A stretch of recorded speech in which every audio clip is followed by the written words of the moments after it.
On today's episode of the John Campea Show podcast, surprise, Velma has officially been given a season 2. Also, according to box office projections, Barbie is going to beat Christopher Nolan's Oppenheimer on their shared opening weekend. Also, those stories going around about a Legend of Zelda animated movie coming from Illumination.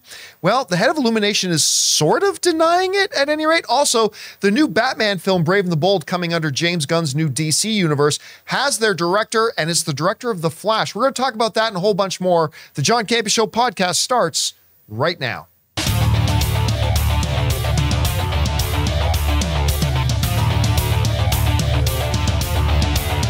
Well, greetings and salutations, everybody. Welcome to the best damn movie-related show on planet Earth, the John Campea Show, coming to you from right here in our little studio. I am, of course, your host, John Campea, and today's show is brought to you in part by our good friends over at Mint Mobile. And we're gathered around here today to talk about our favorite things in the world. Movies, movie news, TV, and streaming, and all sorts of good stuff. Not just giving you our opinions, but giving you some information and context so you guys can form your own well-informed opinions, whether they're the same or completely different from ours.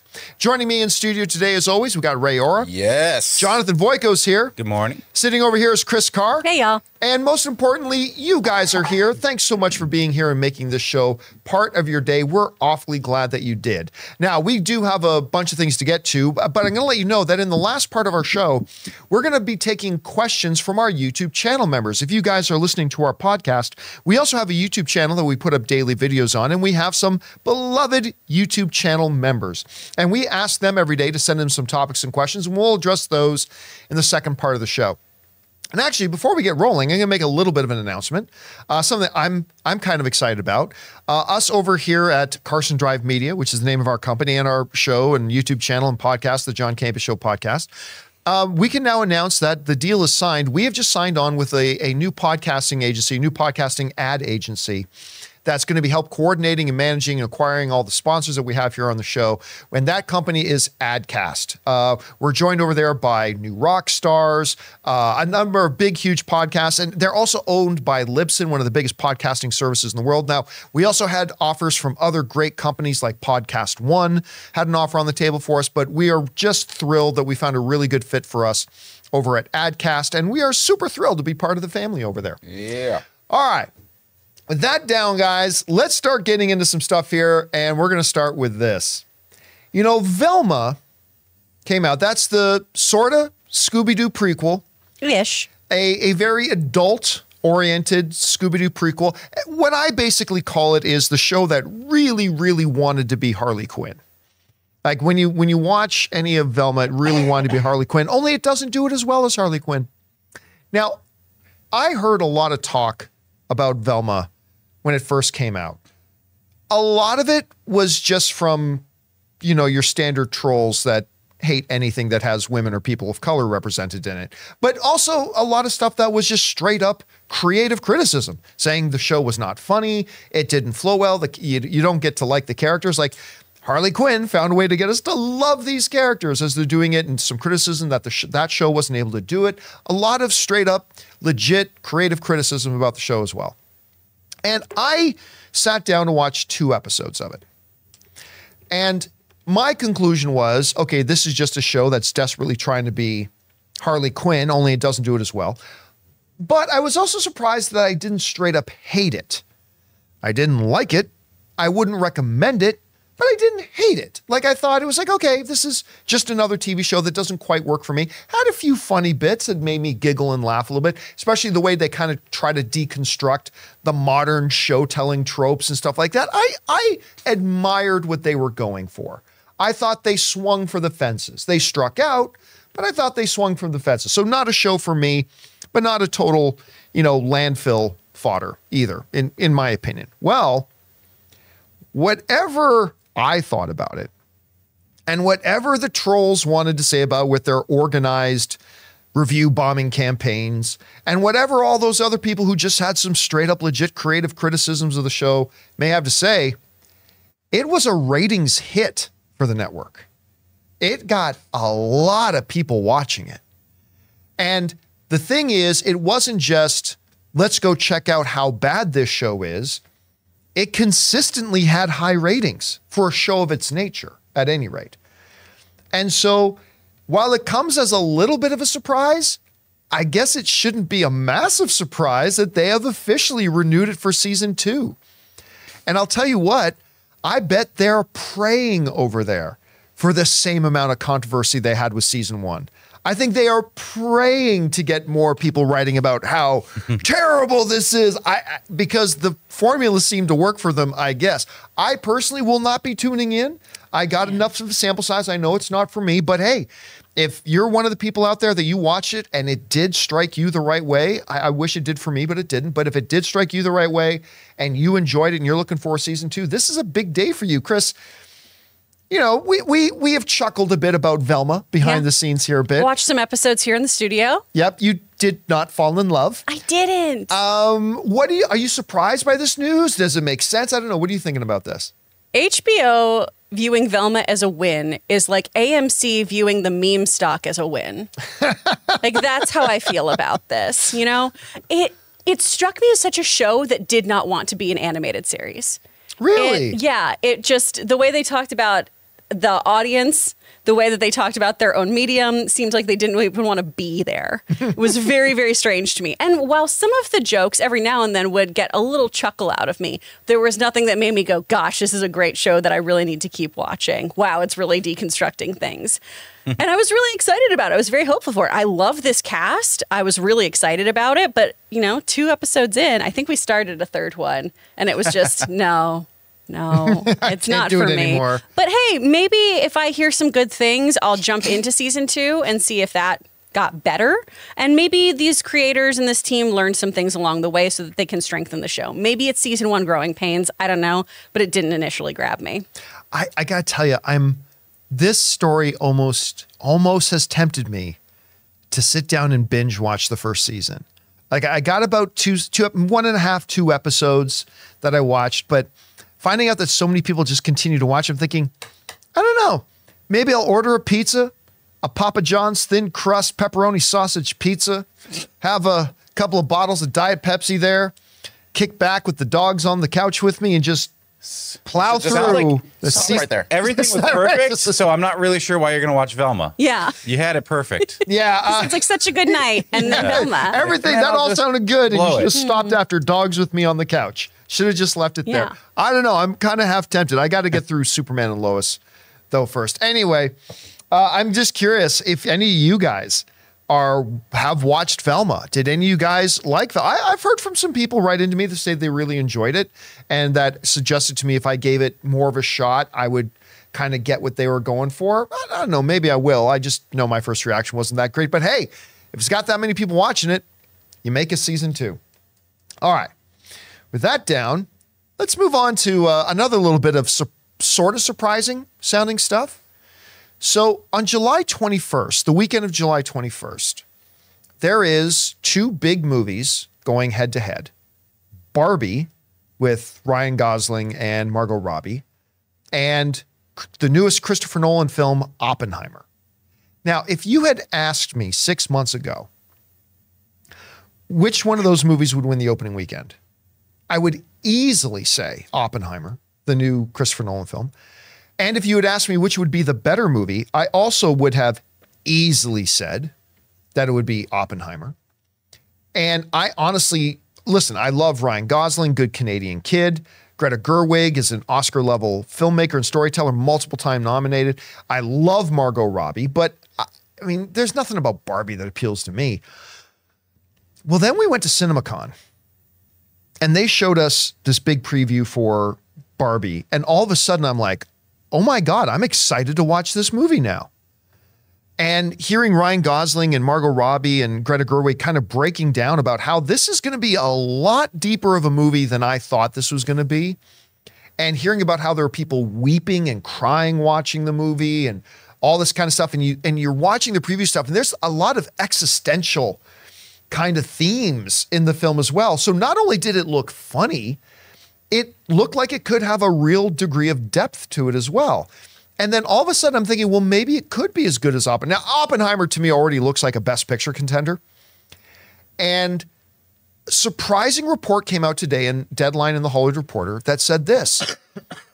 that right now, Barbie is projected to beat Oppenheimer on the opening weekend. Like, not necessarily that Oppenheimer won't make more money in the long term, but opening weekend, they're projecting that more people are going to go out and say, 2 tickets for Barbie, please, as opposed to the new Christopher Nolan film. Now, there are a couple of things to keep in mind with this as well. The Oppenheimer movie is a 3-hour movie. So that means it'll have a few less screenings per day than, say, a Barbie will, although I'm not quite sure what the runtime on Barbie is either. Also, Oppenheimer is an R-rated adult film. Not the fun kind of R-rated adult film, but I mean, it's R-rated and targeted not towards families, it's targeted towards adults. So that's going against it as well. But I still, like, to me, Chris, it still kind of caught me by surprise to see that Barbie, right now they're projecting. Are you surprised? Do you think that's ultimately going to be what happens? What do you think is going to have the better legs? I mean, we haven't seen either one of the films yet, only previews of it, but what do you think about this story? Well, Barbie's going to have the better legs, obviously. Obviously. Come on. I know we're now in an audio forum, but look at what I'm wearing. I am Team Barbie. I am clad in pink, and I am excited about it. I read American Prometheus. I think Oppenheimer is going to be a beautiful, difficult, very, very thought-provoking film. And I think people are going to leave that theater having really interesting conversations about what technology is, what we can do with science, what we do in times of war. I think it's going to be a really great catalyst for a lot of very important, hard-to-have conversations. I think Barbie is going to be fun and also have a different kind of hard look at things of just some of those existential things, right? One of the lines in the trailer is, humans only have one ending. Right? And Barbie is the personification of possibility. Barbie can do anything, right? And everyone loves that or doesn't. And I love that the movie is talking about both of those kinds of things, the polarization of Barbie. So I think we're going to have this kind of fun, albeit a little more deeper than we expected time with Barbie. And then Oppenheimer is going to be a critic's darling. It is going to get award season buzz. It is going to be a very talked about film. But I think Barbie's the one that people are going to be rushing to theaters to, especially as a summer movie. I'm curious because, Ray, I think it's safe to say that prior to CinemaCon, you were not, oh my God, I can't wait to go watch Barbie. But you saw the preview stuff. I don't know, did it win you over? Are you interested in this movie? I don't know if you remember when the first trailer for Barbie dropped. I think I was the only one laughing when we were watching it. You know what? That's right, you were. It didn't mean I wanted to see it before Oppenheimer, but I as this movie unfolds, there seems to be something, especially when I saw the girl from SNL. She was like my favorite. Kate McKinnon. In it, and I was like, wait a second. Maybe. And now that you tell me that Oppenheimer is 3 hours long. Oof. Yeah, that's like Ray or a kryptonite right there. Am I going to have to backtrack and say, I would rather watch Barbie right now? I don't know. I think you're going to see Barbie. I mean, come on. I'm going to see Barbie. Yeah, I'm going to see Barbie. But you know what? I'm not sure which one I'm going to see first now. Before, I was for sure Oppenheimer. Yeah. But as it gets closer, I don't know.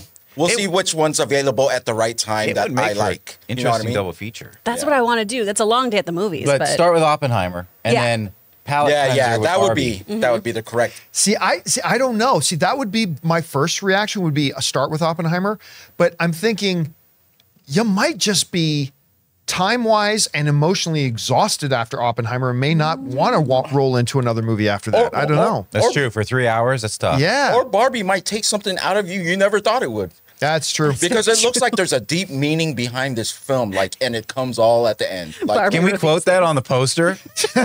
Barbie might take something out of you. What was it? We'll review the tapes and then make a poster. We might take something out you weren't expecting. I liked it. It was profound. And it's going to come at the end. Am I working with dumpster brains here? Yes. Dumpster brains. Just stop talking. Go watch your Barbie. That's another t-shirt you got to make. What am I working with here? Dumpster brains? I'd buy that shirt. All right, guys, listen. We've got a couple more topics that we need to discuss here. We're going to talk about the upcoming, if there is an upcoming Zelda movie. Batman's got a new director and all that. But before we do, we're going to take a quick second here and thank one of the sponsors of today's episode of the John Campea Show podcast. Our friend, you should check them out. They are fabulous at MasterClass. We want to take a second to thank a sponsor of today's video, MasterClass. With MasterClass, you can learn from the world's best minds anytime, anywhere, and at your own pace. You can learn filmmaking from James Cameron himself, you know, the guy who made 3 of the 4 biggest films of all time. Improve your writing by taking screenwriting from one of the greatest who's ever done it, Aaron Sorkin. Or maybe learn how to make great comedic content by taking comedy by the one and the only Judd Apatow. And many of you guys know I'm a big poker guy, and I recently got a chance to sit down and watch Daniel Negreanu, one of the greatest poker players in the world, teach poker. It was absolutely fantastic. But guys, whatever you're interested in, there is a class for you with over 180 exclusive classes taught by the instructors you know and love. And you can explore lessons in any order you'd like, across your phone, tablet, Apple TV, computer, and on the go with audio mode. Individual lessons range from about 10 to 15 minutes in length that fit easily into your everyday life. Guys, I highly recommend you check it out. Get unlimited access to every class, and as a John Campea Show listener, you get 15% off an annual membership. Go to masterclass.com/Campea now. That's masterclass.com/Campea for 15% off Masterclass. And thank you to our friends at MasterClass for sponsoring this episode of the John Campea Show podcast. All right, guys, that down, let's go on to this. The Super Mario Brothers movie, and we made a video about this a little bit earlier today, but the Super Mario Brothers movie has like shattered all expectations. I mean, I was saying for about 6 months, hey guys, this Mario Brothers movie could end up being the biggest film of the year. It's going to be huge. It's going to be big. And it has right now made $1.319 billion at the box office. Let's see if we can bring that graphic up, Jonathan. But $1.19 billion at the box office. That makes it, if you're keeping score, I believe, the 3rd biggest animated film in the history of Hollywood, only behind one of the Frozen movies and the recent Lion King remake. It's incredible, the success of this thing. So obviously, when you make a movie that makes that much money, there's going to be conversations. Number one, about a sequel. So clearly there's going to be a Mario Brothers 2.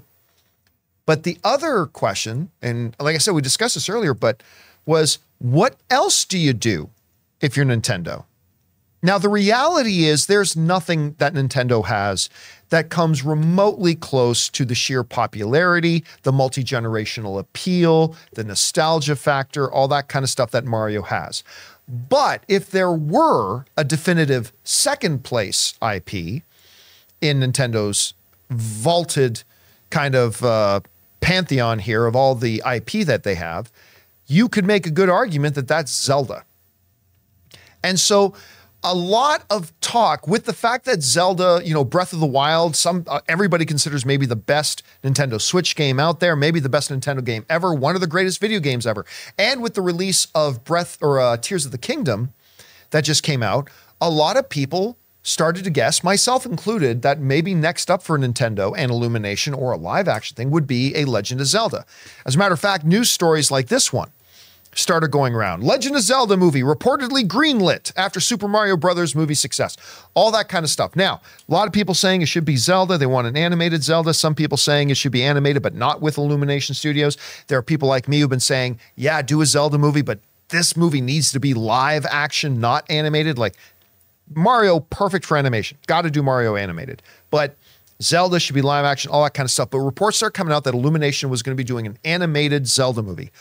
Well, the head of Illumination, who was at CinemaCon, by the way, came out on stage, and I always mispronounce his name, but it's Meledandri is his last name.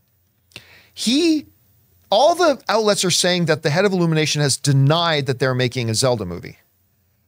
And maybe he's kind of implied it, but I want to go over his actual quote here. All right, because this is what comes, by the way, this was written in the wrap, but Meledandri said, I don't know where that came from. Legend of Zelda, that Legend of Zelda report. I mean, I can understand how people would surmise all sorts of things because obviously we've had a great experience working together. My relationship with Nintendo now includes being on their board of directors. So I understand how people can surmise these things, but in terms of the specifics, that was just something that we've been hearing lots of reports. This is just about what's next between Nintendo and Illumination. Okay, there's two things I want to point out. One is that, and maybe we're just playing semantics, I didn't read anything in there that was a straight up denial that they're making a Zelda animated movie. He just said, oh, I don't know where that came from. I could see why people would think that.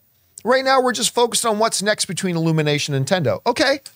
Maybe he was implying that there's not going to be a Zelda animated movie that Illuminate. Maybe that was the implication, but I've read it over and over and over. There is no denial in this statement. This is a very carefully, politically well-crafted statement because I don't know if there is. And again, I'm fully conceding here that that might have been the point of the message to say this is a denial.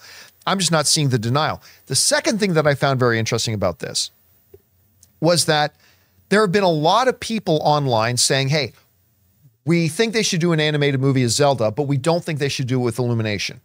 Illumination was great for Mario Brothers, but we think another Nintendo should partner up with another animation studio to do it. Yeah, fat chance that's going to happen. Because the head of Illumination just let the world know that he's on the board of directors of Nintendo. If you think that an animated Zelda movie would get made without Illumination, you're crazy. Because clearly, if there's going to be an animated one, it's going to be with Illumination. I still contend, though, that it should be live action. I still really think a Zelda movie, I think you can really separate it from all the other stuff out there. You can really separate it from the Mario Brothers stuff as well. I think this has such great potential to be something done on an epic scale in a live action environment. But that's just me. So Chris, you weren't here when we were talking about it earlier. So you read this comment. Did you interpret it as a denial? And whether or not you did, what do you think the future of Nintendo? Do you think they're going to do a Zelda movie? If so, do you think it'll be animated? If so, do you think it'll be with Illumination? If not live, I don't know. How do you take in this whole big mess? If not now, when? If not, if not us, who? It's one of those things of they are obviously going to do a Zelda movie at some point. But, you're a poker player. You don't want to show your hand too early. That's true. And I think that's what's going on here because so much of the statement is, I guess I can see how some people came to this conclusion, what with me being on the board and we just have opened up another Super Nintendo park. And, I guess I can see how people came to this conclusion. It's such a meandering, we're not doing it now kind of response. That it's really just them trying to figure out what's going to happen with this movie is how I feel about it. Because I do still want it to be animated and I would like it to be Studio Ghibli. I would really love that. I know what's not going to happen. I know that they're going to give it to Illumination because that makes the most sense with all these people. I love Studio Ghibli, but I don't think they're a good fit for something like a Zelda. I think it'd be magical. Some Miyazaki flair in here. It'd be beautiful. Look, I agree with you on the live action thing, but it's kind of like, I would prefer the animation just because after seeing the Tears of the Kingdom, some gameplay from that, I was like, that would look really cool if they did that style. Whatever the case may be, I played only a little bit of Zelda. I want the movie, the people behind the movie, to make me love this character because the best thing with like any movies, music, whatever, is for somebody to present you with something you're not familiar with. And you love it so much that you go back and try to listen to the old albums, watch, read books about this character. That's one of the things that I like that movies or music could do to me is that, give me that sort of, I want to learn more about whatever I just watched or this character that I just, was on the screen. I don't know. We've got Legend of Zelda, we got Breath of the Wild in the game room over there. We were. You should actually pick it up and try playing. But see, here's the problem. I don't have the patience for the games like that. I'm just like a 5-minute. That's why you play NBA and because what's the soccer game with cars? Oh yeah, Rocket League. Because there's a time limit and you just end.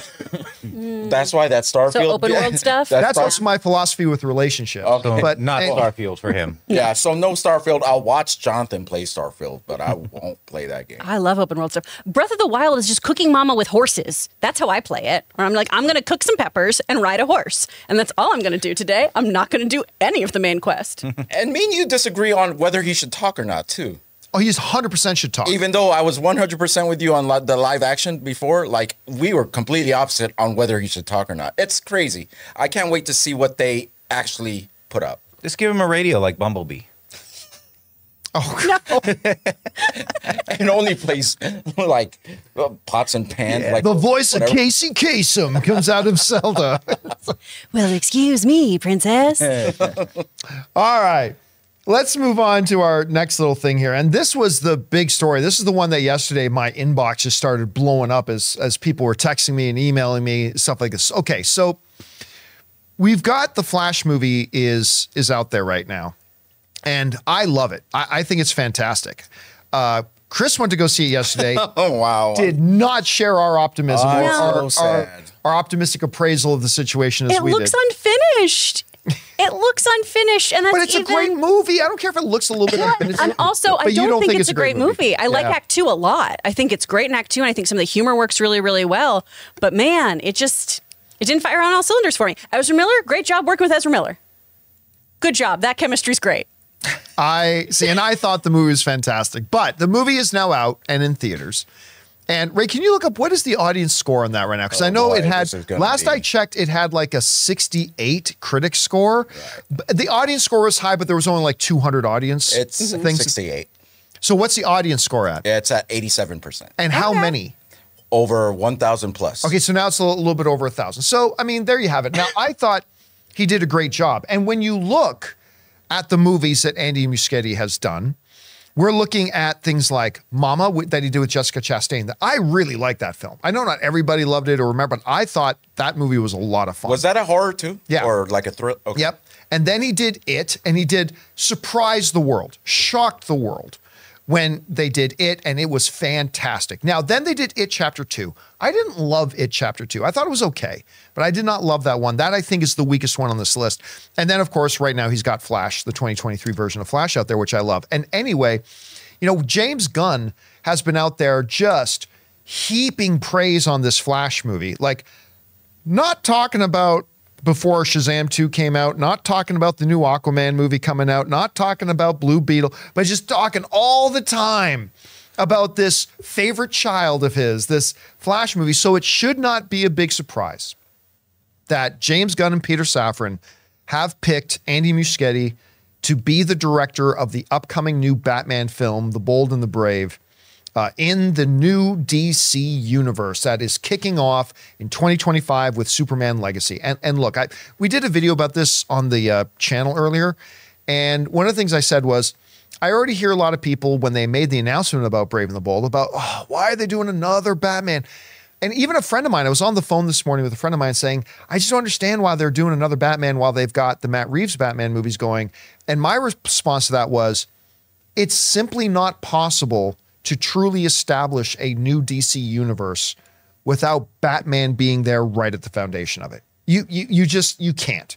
You can't have a DC universe without Batman being one of the core pillar, foundational characters of that. You're leading it off with Superman. That's one of them, but you got to have Batman in there as well.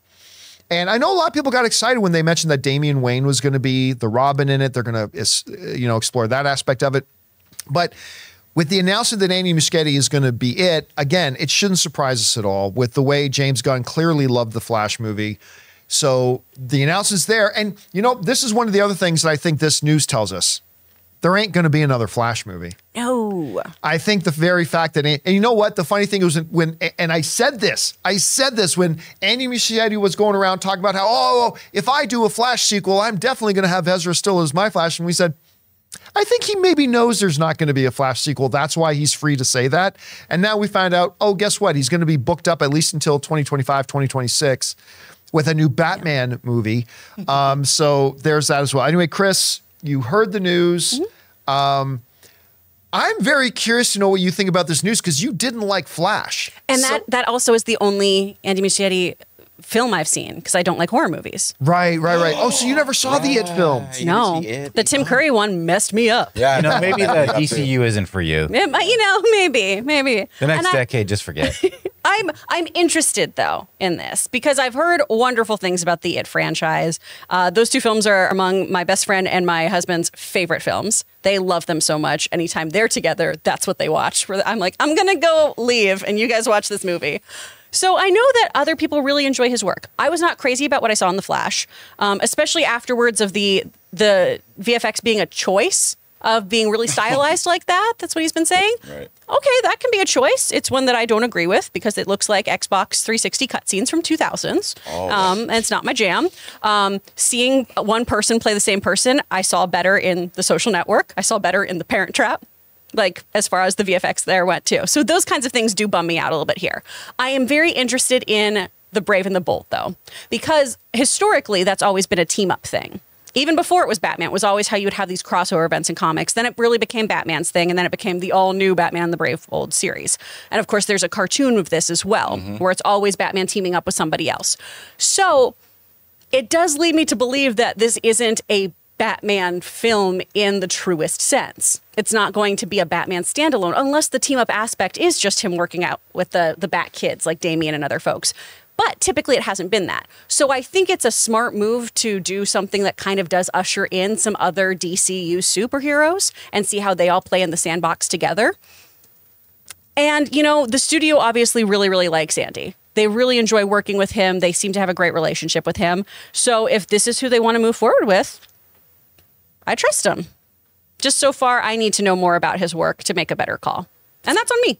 Right. See, and I like the fact somebody wrote in, one of our viewers wrote in the other day and said, you know, or last night and said, what really makes this pick great is that he can implement darker themes, you know, obviously with Mama, with It and stuff like that. He can do that. And he did a little bit of that in The Flash as well.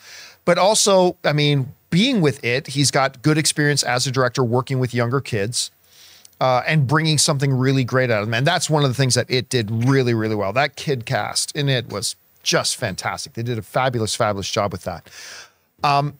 I got to tell you though, as somebody who did really like The Flash a lot, like I think it's just fantastic. I actually think it's now, to me, I think Flash is the second best DCEU movie, only behind Man of Steel, for me. Like I think I even put it ahead of James Gunn's Suicide Squad.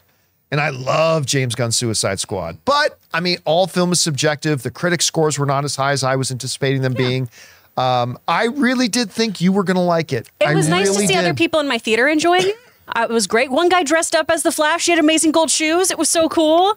And he had a blast. The golden boots. So the audience response in your theater Some of them were really into it. Other people started to leave, like, when the credits were rolling, we're already like, I'm done and leaving. As opposed to waiting for the post-credit and everything. Right. So it was kind of mixed in my audience. But yeah, if people enjoyed this movie, I love that for them. This just, you know, me putting all the other kind of baggage aside and trying to watch it for what it was, the VFX was really distracting for me, so that was a big part of it. And then the story, I wish they just got to lean into the humor more. I wish there wasn't so much pressure on this movie to be this kind of tentpole big thing. I wish it got to be more about this guy learning about himself and his family and those personal choices. Because some of the other things that got brought into it just kind of bogged it down. How did the humor work for you in the film? Did you enjoy it? I thought the humor was great. I loved the whole Back to the Future bit. Oh, yeah, that's when I was great. Like, this is picking up for me. I am invested. I like this. This is great. Whereas, you know, Baby Shower didn't really work for me. That to me is one of the greatest scenes in the history of comic book movies. Oh my God. Okay. Well, I mean, that's the beautiful thing about the art. Yeah. It is art hits us all in different ways. That's the beautiful thing about being she's part of the 13% of the audience that doesn't like it. So. I'm leaning with the critics, that's gonna be true of every movie. It just all hits. Yeah, one really of us has to be wrong. It's always good to hear. It's a nice change that it's me. Was it full? Oh, wow. That was pretty. Okay, I got it. And now I like you a lot more. Okay, here's the other thing, though. This is, I think, part of the reason why the Andy selection to direct this is because when you look back at some of the older stuff and behind the scenes things that have been done, James Gunn, there's a little bit of a brotherhood of the directors of MCU. Like I know when I would be at these Marvel Cinematic Movie premieres, like there at some point you'd always see like a gaggle of 6 or 7 of the directors of Marvel films all hanging out and talking, and we've seen some round tables they've done and things like that. I love that they're like geese in their gaggles. A Yes. gaggle of directors. There was a part of me that really was not going to be surprised at all if when they announced the directors of upcoming movies, particularly the Batman one, I was totally prepared that we were going to hear an MCU director's name. I really did. And considering how tight and close, like James Gunn said, the very first person he called when he signed the deal was Kevin Feige. Like, so they have a very close, tight relationship. And I wouldn't have been surprised to hear about, if there have been directors who worked on Marvel films that aren't currently working on any Marvel projects, bringing them over. I still won't be surprised if we do see that moving forward. But I wonder if like Michael Rooker is going to end up being Batman or something like that. Hey, boy. Talking to Damien. Taika's going to be involved in some way. We already saw him briefly in Suicide Squad. That's true. I totally forgot about that. So I feel like he's going to keep playing in the sandbox too. Oh, yeah. Taika's going to direct a DC film. Yeah. At some point. It's going to be weird. Wait, who was he in the Suicide Squad? Ratcatcher 1. Ratcatcher. He was Ratcatcher 2's father. Yeah. That was, oh God, that was such an emotional part of that movie. There was a split second where it was, Taika, and then I abandoned everything. Like, oh it was my so God, this is so invested. heavy. Yeah. Oh, so you're right. You're 100% right. Taika is definitely going to direct a DC film at some point. I'm right about one thing today, guys. Woof. All right, guys. With that all down, we're now going to move over and take questions from our channel members. But before we get to that, we're going to take just another quick moment here and thank a couple of more sponsors of today's episode of the John Campea Show podcast, our friends at ExpressVPN and my mobile service provider, Mint Mobile.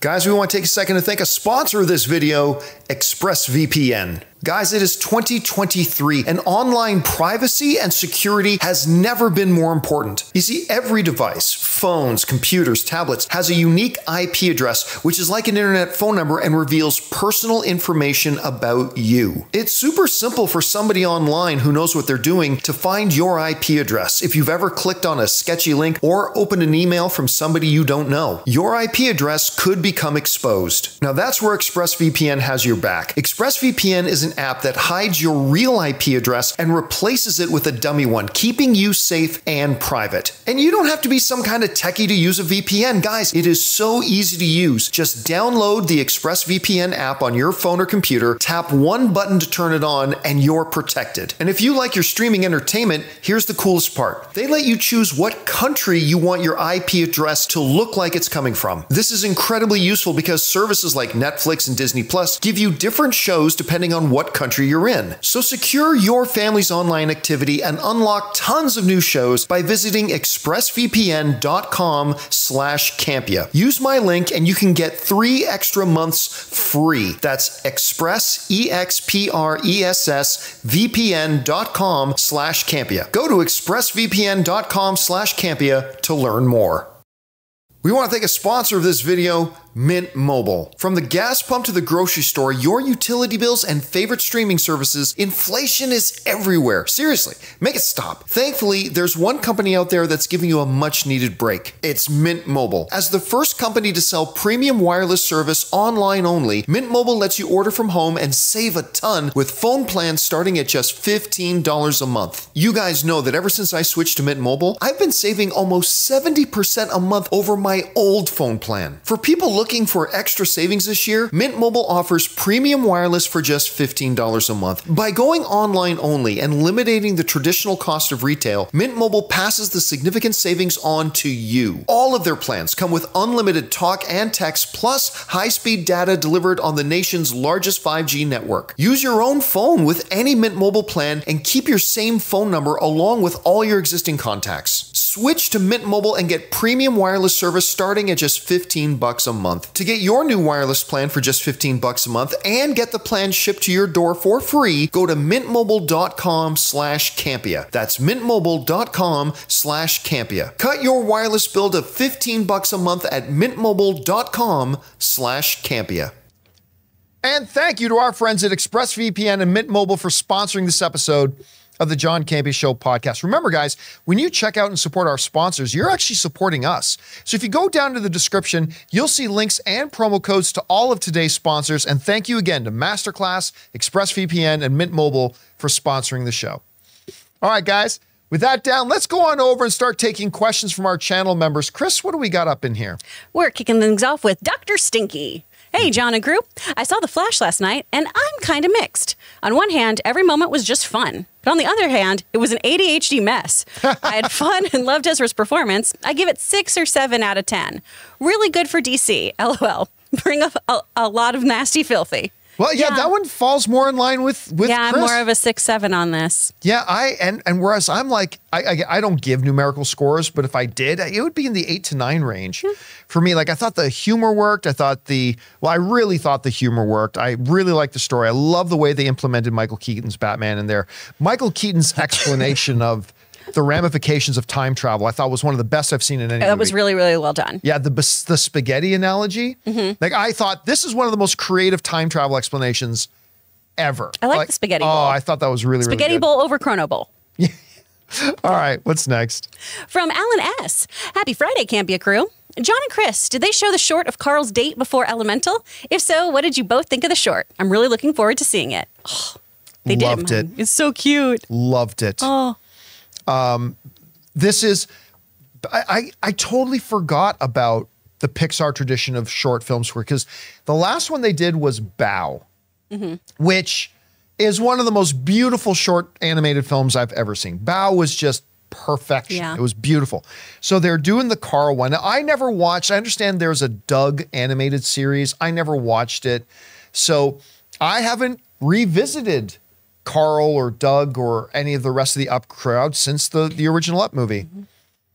It was wonderful. It was so charming. Oh, and by the way, I've got my out of the theater review of Elemental up. Wonderful movie. Not a top 3 best Pixar of all time, but a truly wonderful movie.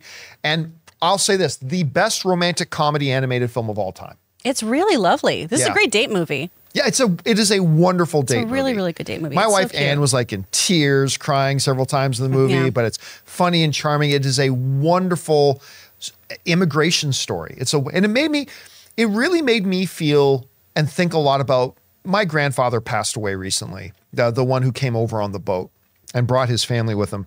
It made me think a lot about my grandfather and why he left Italy and my dad and why he left Italy and it's just a very emotionally resonant movie that was also warm and charming and fun and just a lovely movie. Make sure you check it out. Really needed to after the kind of disappointment of Lightyear. Just a really, really needed big win for them, I think. Yeah. All right. What's next? From Stefan Delent Woters, how do you feel about Guillermo del Toro's comments that he's mainly going to focus on animated movies in the future? Even though I was a huge fan of his Pinocchio and I love his animation, his live action movies are so unique, it's going to feel like a miss. I think storytellers, look, anybody in their job, whatever your job is, likes to mix things up now and again, right? I mean, I think everybody can relate with that. And Guillermo del Toro, who is himself an artist, right? I love looking at, like, when he came into our studio once, he brought in his sketchbook and like it showed us like how he would sketch a lot of different things out and how we do things. And like, you could totally see how he loves this medium. And you have a certain control as a storyteller. I've heard directors who've worked in animation say this before. There is a level and a certain thing of control you have in crafting your stories in animation that you quite often don't have in live action. And I can completely see the appeal. Now, listen, I'm going to tell you, I am one of the few people that wasn't completely in, love with his Pinocchio movie. I didn't think his Pinocchio movie should have won Best Animated Picture of the Year, to be honest with you. I liked it, don't get me wrong, but whatever. But Guillermo is a remarkable filmmaker. I love his live action films, but I think it's great for him to say, hey, I'm going to take the next little chunk of time and kind of devote myself to telling stories in this medium. And I think it's going to be really interesting to see what kind of stories we get from him there. All right, what's next? From Disney Freak 309, I must say, Apple TV is fantastic. Shrinking has been my favorite show of the year, and I just started watching the new show Platonic with Seth Rogen and Rose Byrne. Have you checked it out yet? I've been enjoying it. Yes. Yeah, you've been watching Platonic? Yes. I have not heard great things about it, so I didn't bother watching it. It takes a while to get there because the first maybe 3 episodes. Logan and I were watching it. This is fine. This is okay. And then it gets to a point though, because we were just binging shows. Yeah. Oh no, this is hilarious. This is so great. We've also gotten to a point though in it where Logan just turns and watches me because he's like, "That's you, and that's Petey, our best friend who got us married." So it's like watching my relationship with one of my best buddies. So that's probably why I really enjoy it. What you just said, that reminds me, Ann and I went to go see Seinfeld live at Caesars last weekend. And one of his jokes were, I don't care what your favorite show is. Why is everybody always going around, "Hey, are you watching this show? Are you watching this show?" And like, you just hear it incessantly. And then he goes this. And then you finally say, "Okay, fine, I'll check out your show." And then the next thing he says, "Okay, now the first 4 seasons are pretty weak, but you just get through those." And it's like, yeah, I don't know. I love Seth Rogen. Because him and Rose Byrne did that one movie about, what was the movie? Well, they were the couple in Neighbors, weren't they? Yeah. Yeah, they were. Oh, Zac Efron? Yeah, Rose Byrne was I forgot with about her right? being in that. Oh my gosh. So I really like them together. I like both of them individually very much, and I love their chemistry together. But I was thinking about checking it out, and then I had a number of people tell me, it's not so good. So I've never checked it out myself. I'm glad you said you liked it. I'm having fun with it. The divorce party episode in particular. Really good. What's next? From Amin. John, if you don't already have a PS Plus Premium, I would suggest you maybe get it. It includes game trials, and for someone like yourself who tends to give up on games after buying them and playing them for a bit, maybe having the option to play a trial could benefit you and save you some money. Just a suggestion. I have it. I have it. But so, like, as somebody who's played Diablo, like the most recent game I got on my PS5 was Diablo, and I'm like, I am fucking committed to trying to not be so damn useless on a PS5. And I've played a lot of Diablo, it's always been on PC, but I'm like, no. Since I already know this game, this is the game for me. This is the one I'm going to be able to get comfortable with a freaking controller in my hand instead of a mouse and keyboard. This is going to be the one. Played it for 5 minutes, done. You got the Papa John's. You got your dogs with you. You ordered that thin crust, pepperoni sausage. That pepperoni sausage thin crust is pretty good. Don't you dip the I want pepperoni pizza sausage thin so crust. badly Papa now. John's, You guys got to stop. If you get thin crust, it's the mushroom and bacon, just regular breakfast. I don't like mushroom on pizza. That one's fantastic. I mean, I'm shocked. You don't want a vegetable near your pizza? Don't like vegetation anywhere near my pizzas. Thank you very much. Or my mouth. For that matter. I am strictly a carnivore. Thank you, Athletic Greens. Yeah. Thank you so much. That's a thank you, Athletic Greens, for keeping me alive. And multivitamins. Multivitamins and my Athletic Greens every day. It's the only thing keeping me alive. All right, what's next? Oh, not that. From Ian A. Barth. Have you watched the cutscene movie for Jedi Survivor yet? It is very comfortably now my favorite Star Wars game ever. Would love to hear your thoughts on it. I did, and I liked it. I did not think it was as good as Jedi Fallen Order's story. Again, I thought it was good. I enjoyed it. I liked it. Not as good as, and I remember I'm talking about the cutscene movie version of it. I watched, I think, like a 5-hour version. And I enjoyed it. Not gameplay. I'm not talking about gameplay. Like I said, I enjoyed it. It was solid. But I just thought Fallen Order was I don't like using the word, but I'll use it here, was a little more epic. Okay. Like that first one was just a little bit more epic to me. I need to probably just watch the cutscenes because I was playing through it and then we got Tears of the Kingdom. And so my PS5 is occupied right now, and I don't think I'm going to get it back for a while. I remember it was about 3 years ago, maybe 4 or 5 years ago. I just really got into watching these 6, 8, 12-hour cutscene movies of games and really enjoying them. So that's how I experienced a couple of them. It's what I tell my voiceover students all the time because people freak out of, I'm not a gamer. I don't know how I'm going to audition for these things because I don't play them. Awesome. That's totally watch fine. Cutscene movies. Go watch these cutscene movies. And once they do, it's, oh my gosh, these are so good. The acting's so intense. The story is so amazing. Yeah, that's why people play these and buy these games. All right, what's next? From a Min, John, you're now on Disney Plus. Yes, I am. Apparently, Marvel has now gotten the rights back to Hulk, so the Incredible Hulk is now on the platform. What does this say about a possible Hulk solo film in the near future? Oh, nothing. It's nothing at all. This is its own individual project with its own isolated licensing agreement, so it doesn't really speak anything to that. I think I was on Disney Plus already though, because There's like a half-hour documentary behind the scenes thing of what was the name of it again? The Last Jedi, of Star Wars Last Jedi. And I'm like right in the opening of that documentary. So I think I was already on Disney Plus, but now I'm definitely on Disney Plus with my Hulk movie with my co-star Ed Norton Jr. I'm very, very pleased to be on Disney Plus in that movie now. All right, what's next? From Esteban Reyes, what's a good solution to fighting Rotten Tomatoes scores which can deter people from watching a movie? I hate to see scores, but people do judge movies off that. Love your work. Best podcast to grade first grade work too. Aw. What is the solution to Rotten Tomato scores that can deter people? No, the Rotten Tomato scores is the solution. Like a Rotten Tomato score, remember, a Rotten Tomato score isn't even a score. It's not a grade. A Rotten Tomato score is simply a number that is a statistic, right? Rotten Tomatoes numbers should not be looked at. We shouldn't even use the word score. And we definitely shouldn't use the word grade because it's not. Rotten Tomatoes gives you a statistic.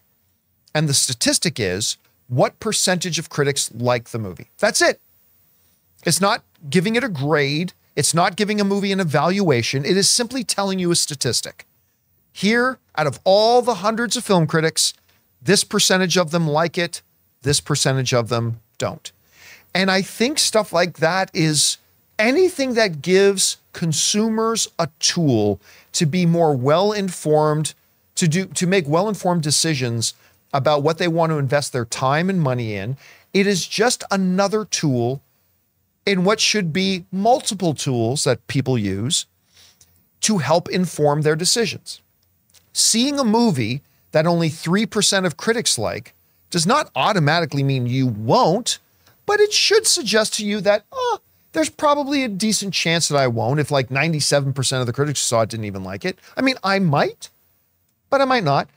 Seeing a movie that has a 98% does not automatically mean you will like a movie, but it might give you an indication that there's probably a better chance you'll like the movie if, like, out of all the diverse, widespread film critics out there who like totally different things from each other, and 98% of them agree that they like the movie, well, then that probably increases the chances that you may like it too. How much you'll like it, who knows? So I don't think Rotten Tomatoes statistics are a problem at all. I think they're just another tool out there to help inform consumers. And I always think that's a good thing. All right, what's next? From Reese Jones. Hi, John, are you planning to see the new Jennifer Lawrence comedy No Hard Feelings next week? 100%. I was shocked how much I liked the trailers to that movie. That movie looks hilarious. And if I just read on a piece of paper, guy accidentally punches Jennifer in the throat, I would have thought, well, that's lame. Then you watch it in the trailer, I'm like, that's funny. I mean, listen, Jennifer Lawrence is an Academy Award winning actress, a multiple Academy Award nominee actress, doing a movie like this. That's weird. But I'll tell you, the stuff they've shown us for this, I think looks really funny. And so I don't know if it will be great or not, but I am very excited to watch this movie. All right, what's next? From Matiha. Hey, John, just saw The Flash, and God, CGI is so bad. Story was okay, but man, pretty mediocre movie. Aww. I don't know what movie you watched, but I sadly did not like it. Kind of happy DCEU is ending, but to end with such a meh movie is sad. Aww. I did love Keaton and Affleck, and Kara was great. All their stuff I wasn't happy with. And now that Andy is directing, I don't know if I'm happy with that. Love all of you. Love all you do, and bring on the filthy. Again, this is the beauty of the subjectivity of film. Just because I liked it doesn't mean you have, but I stand by it. I will tell anybody and everybody, this movie's fantastic. And I got what they mean by the artistic decision about, like, I talked at length about the visual effects in the movie. I think a lot of the visual effects are great. There is, without spoiling anything, it's a Flash thing to say, so to tell you that there is some of the movie is spent kind of inside the Speed Force, that's not a big spoiler. Yeah, it's the whole thing about Flashpoint. They clearly made a visual style choice about what things look like inside the Speed Force. And I will say that for the vast majority of all the visual effects in the movie that take place in the real world, the quote unquote real world, I thought all were perfectly good and looked really great. Not going to win the Academy Award for Best Visual Effects or anything, but I thought it all looked very solid. And then you get all the stuff that's inside the Speed Force and where they made like a visual choice about what that would appear like or look like or feel like inside of there. And I think a lot of people, and I understand why, I think they go into thinking, well, this is just supposed to be regular VFX and just look like everything else too. And it clearly doesn't. But again, I do think that was a stylized choice. I almost feel like they should have made it look even less normal. Yes. You know what I mean? That's the thing, because there's a Looney Tunes kind of moment with a stretch that I was like, that's rad. I'm here for this. And I think if they really leaned in and made it even more absurdist looking, then I would have been there for it, because it would have felt like a choice as opposed to how I viewed it, which was unfinished. Right. So you had like realism, which is the goal of most visual effects, realism that you had in most of the movie. Then they go on the Speed Force and they decided, we're going to bring that down, the realism down a little bit, so there's a stylized aspect to it. And what I'm saying here is that, and what Chris and I are saying is that it probably would have been a good choice to bring it down even more, to make it like definitive. This is all supposed to look different in here, but they didn't back it off enough. Yeah. And so I think it left a lot of people thinking this is supposed to look real when it wasn't supposed to look real, but it looked real enough that it looked like that's what they were trying to do, and it looked like they were failing at it. Yeah. So it would have been a stronger choice, I think, to just lean in. I love this movie. I can't wait to watch it again personally. All right, what's next? From the movie dimension, Evil Dead Rise releases on Max on June 23rd. Yeah. 1 week away. Can't wait to watch this again. I'm actually looking forward to watching it at home. I didn't love the film as much as a lot of people did, but I thought it was solid. And this is one of those films where it was created to be dumped on streaming, and the studio said, nah, this movie's too good. We're gonna give it a theatrical run. And it made a bunch of money, at least 20. Can you look up the box office for Evil Dead Rise? I know it made over $20 million, I believe, which is $20 million more dollars in their pocket than they would have had. And now that it's coming to Max, more people are going to watch it on Max because it had a theatrical release. And I'm actually kind of looking forward to watching it again. 146 worldwide. How much? 146. 146? Worldwide. Oh, well, God, that's way more than I thought it was going to be. Okay. I mean, yeah. So that's almost $150 million more dollars in their pockets than they thought they were going to have. Yeah, so good on them. All right. What's next? From D-Train, The Flash was good, not great. Would have liked to see more of Keaton's Bruce Wayne and more backstory for Supergirl. I disagree. I think, listen, the movie was a Flash movie. Flash is your central character. The other characters are auxiliary characters. And I didn't think this wasn't Flash and Supergirl, the movie. This was Flash. And so I think if you had spent any more time with Supergirl, who, by the way, I thought Supergirl was awesome in this movie, and I think they used her perfectly. I don't think they should have had more of her. I don't think they should have had less. Again, Michael Keaton's Batman, unless you're going to call the movie, what do we call it? Batman Flashpoint. Batman Flashpoint, which is the direction they could have gone. Unless you're going to call the movie Batman Flashpoint, I think they used just the right amount of Michael Keaton in it as well. So that's just kind of how I took it. It did make me want more Sasha Calle. I agree. I hope we see more of her. But isn't that a great example that they did use her perfectly? Yeah. The fact that they leave you coming out there saying, I want to see more of that. I mean, leave them wanting more. Exactly. All right, time for two more. What's next? From Max Finkel. Would love to consider for a moment Val Kilmer's Batman. Seems to have been forgotten when everyone else is getting retrospective love. What are your memories of Kilmer's portrayal, positive or negative? You know, it's funny. I did open mic last night, a late version of open mic, and somebody asked me, it was somebody else asked me, hey, so what do you think about Val Kilmer's Batman? I love Val Kilmer. I love him. I never thought he was the right choice, the right fit for Batman. I loved his I did like his iteration of Bruce Wayne, full benefits. I liked his Bruce Wayne per se, but I don't know. It just was never a fit for me, him playing Batman. I loved watching him in everything else he did, but it just wasn't the right fit for me. So yeah, so it's not, that's why, not because he did a bad job, it just wasn't fit. So you hear people talking, Michael Keaton or Christian Bale, obviously Ben Affleck and whatever. But yeah, I don't really think of Val's iteration when I think about the Batman. All right, last question today. All right, from Christopher Baker. When a movie comes out, sometimes an actor doesn't acknowledge it. Hypnotic with Ben Affleck is an example. Is it because it's not in their contract that they have to promote?